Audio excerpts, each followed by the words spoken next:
Hugely embarrassing and very unfortunate. I'm afraid it was just a coincidence of human error, which is a euphemism for human stupidity, and a breakdown of our systems. Let's talk about those systems in just a moment, but who in fact placed the ad? A man called Mr. Alan Friedland, and who's very happy to have his name mentioned, and in fact to have his mobile number provided to the press. And he's placed it on behalf of a bunch of organizations, and I'm waiting for him to get back to me to tell me which organizations they are. And you have been, I understand, inundated with complaints predominantly from the Jewish community, is that correct? No, I wouldn't say so. We've certainly been inundated by complaints, but it's been across the board, I think. I think many people were outraged by the ad. And, I suppose fortunately for us, we spotted our mistake very quickly this morning and managed to get up an apology and some response pieces before any complaints actually came in. So I think people have understood that it's entirely an error.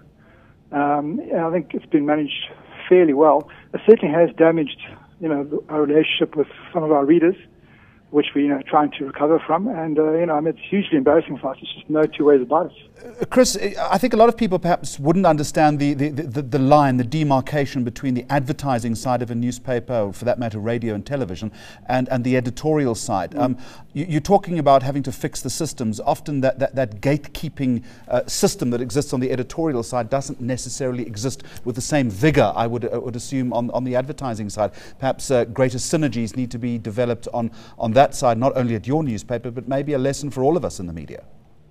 Yeah, I think it's quite a problematic question, really, because, for example, we have our newspaper up on the board as we produce it to be checked, and wherever the ads are, there are blank spaces, because the ad sales department obviously works separately, and you need to keep that editorial independence. Obviously, there needs to be some kind of editorial check on the ads as well, and we do have that in place. It just broke down in this case. But, there's always that uneasiness about how close you want to get to the business side, because you don't want to compromise the editorial in any way. Have you heard from the Ackerman family themselves? Not yet. I'm sure they're very upset. We've apologized, and I'd like to apologize to the Ackerman family as well right now, as well as to the Jewish community and indeed to all our readers. We've exchanged communication with them, which is waiting for them to get back to us. And in a very brief statement that you issued this evening, am I correct in saying that there is some thought about financial restitution here in terms of the revenue that, not that it would have been that much, but the revenue that you derived from that particular ad? Yeah, we're going to donate that to a charity. Obviously I wouldn't feel right to that kind of money. We're going to donate that to charity. We're quite fortunate that Pick and Pay, for example, didn't pull our newspaper from their shelves. It might have been well within their rights to do so. So they've behaved very, very well about that. Know more. ENCA.com